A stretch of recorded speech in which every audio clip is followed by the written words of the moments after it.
O projeto da organização Child Fund Brasil. Trouxemos aqui o Gerson Pacheco, que está ali no nosso sofá, nós vamos bater um papo com ele e vamos para lá agora. E o Gerson, ele é um dos diretores, ou o diretor da Child Fund, e trabalha com crianças, né, que estão em situação de exclusão, né, situações de risco também. Seja bem-vindo, viu? É um prazer. Prazer é nosso. Olá, Luciana. Prazer, Maurício. Prazer. Seja bem-vindo. Então, conte um pouquinho para quem não conhece ainda o projeto Child Fund, a organização. É uma organização internacional? Isso, é uma organização internacional, Child Fund Brasil, o Fundo para Crianças. Uhum. Ele surge nos Estados Unidos há 75 anos para cuidar de crianças na Ásia. E nós, então, naquela data, naquele período, iniciamos o que se chama apadrinhamento. Você pode apadrinhar, e você, Jean, comentou muito bem que as crianças que estão em privação, exclusão e vulnerabilidade. Uhum. Então, nós começamos há 75 anos. Há 46 anos, nós viemos para Belo Horizonte. E aqui estamos. E viemos a Belo Horizonte naquela época por conta do Jequitinhonha, que era um semiárido com muitas crianças em privação, exclusão e vulnerabilidade. E nós, então, temos a nossa matriz aqui, brasileira. Operamos em 55 países. O Brasil é um dos 3 maiores países do Child Fund no mundo. E aqui em Belo Horizonte, a gente, então, começou a cuidar também do semiárido do Cariri, do semiárido nordestino. Hoje, nós atuamos em 800 comunidades nesses 46 anos.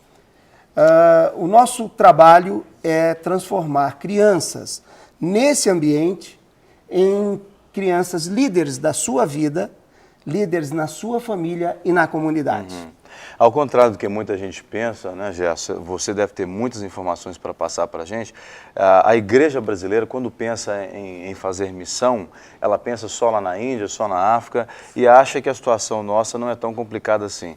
A gente ouviu falar de casos, você talvez deve conhecer algum caso, por exemplo, que na região do Cariri ou ali para o Nordeste afora, a gente encontra crianças em que as famílias tão pobres, em que eles pegam suas crianças e vão na cidade mais próxima, mais desenvolvida, e vendem essas crianças, por exemplo, para prostituição, para ter o que de comer por um período, quando aquela comida acaba, voltam e fazem o mesmo processo. Vocês encontraram situações assim? Ou que tipo de situação vocês já encontraram no Brasil? Nós encontramos, sim, e você há pouco comentou da violência sexual, né? Ali eu estava ouvindo você. Aqui no Mucuri, não precisa ir no Nordeste não, aqui no Vale do Mucuri, na BR, nós encontramos bairros onde a avó, a mãe e a filha se prostituem nas rodovias, ou estão sendo violentadas, ou estão sendo ofendidas sexualmente, para conseguir recursos financeiros. E a mãe é a gerenciadora daquela adolescente. Então, isso está acontecendo agora, nós estamos conversando aqui, isso está acontecendo, bem como no Nordeste. O Brasil é o segundo país em violência e exploração sexual. Primeiro a Tailândia, depois o Brasil.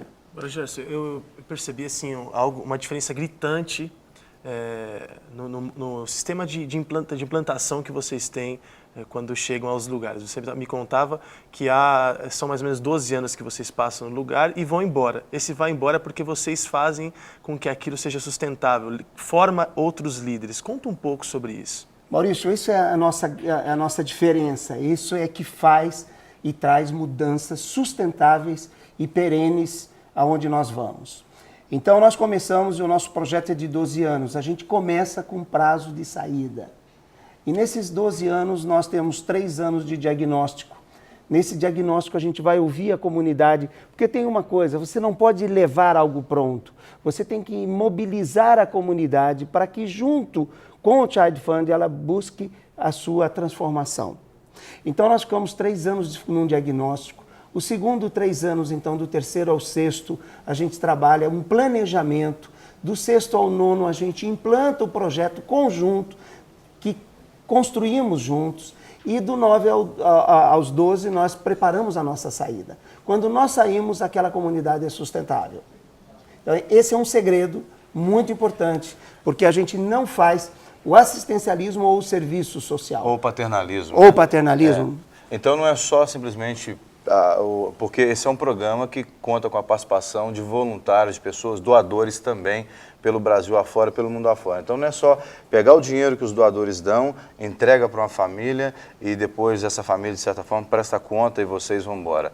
Há um investimento, uma formação realmente, inclusive profissional na vida das pessoas. Há uma transformação de vida. Eu convido a todo ouvinte, a todo o povo brasileiro, porque o Child Fund Brasil tem 30 mil padrinhos americanos, né, internacionais. E desses 30 mil são americanos, 12 mil são asiáticos e europeus. Eles já foram o dobro. De 5 anos para cá, por conta da evolução econômica brasileira, da crise lá fora, eles estão saindo. E nós temos 10 mil padrinhos brasileiros. Mas nós temos aqui que comentar que a íntima compaixão do povo brasileiro precisa realmente ser tocada. Porque nós temos hoje 36 milhões de pobres. 36 milhões de pobres. O Brasil, sem miséria, tem esses dados muito claros. Mas abaixo da linha da milhões, né? abaixo da linha da pobreza, no caso? Não, desses 36 milhões são pobres. Nós temos 20 milhões em pobreza. E temos 16 milhões em extrema pobreza. São crianças que não têm mais do que uma refeição por dia. E são 8 mil crianças que o mundo não vai nos ajudar. A pergunta é, nós temos organizações que trabalham nessas áreas, mas o Child Fund é reconhecido internacionalmente. E muitas vezes a gente ouve o ouvinte dizendo, eu tenho uma organização séria para investir? Você tem, porque o americano confia na gente, o europeu, o asiático, e nós temos auditorias internacionais e nacionais, estamos há 46 anos no Brasil, trabalhamos em transformação de vidas. Então, nós precisamos que o brasileiro se mova, porque nós não teremos ajuda mais do exterior. O que você está falando, então, é que o brasileiro ele se comove menos do que o estrangeiro no que tange a questão da doação, a manutenção de programas como esse. Sim, você vai ver que um país hoje que tem o melhor resultado em compaixão é a Austrália, a Alemanha, você tem Coreia. Isso é curioso, hein? Porque são países extremamente, teoricamente, frios, né? Frios. A sociedade é uma sociedade fria, uma sociedade que não é tão amigável, né? Tão simpática como a nossa é.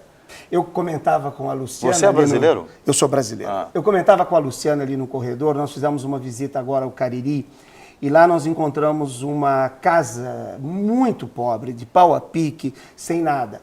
E aquela família, a mãe e 2 filhas, colocaram num quadro, investiram num quadro, numa moldura, para ter a foto daquela que está apadrinhando aquelas 2 crianças. Oi. E ela era asiática. E ela dizia, olha aqui quem me ajuda. Eu queria que ali tivesse uma foto de um brasileiro, de uma brasileira.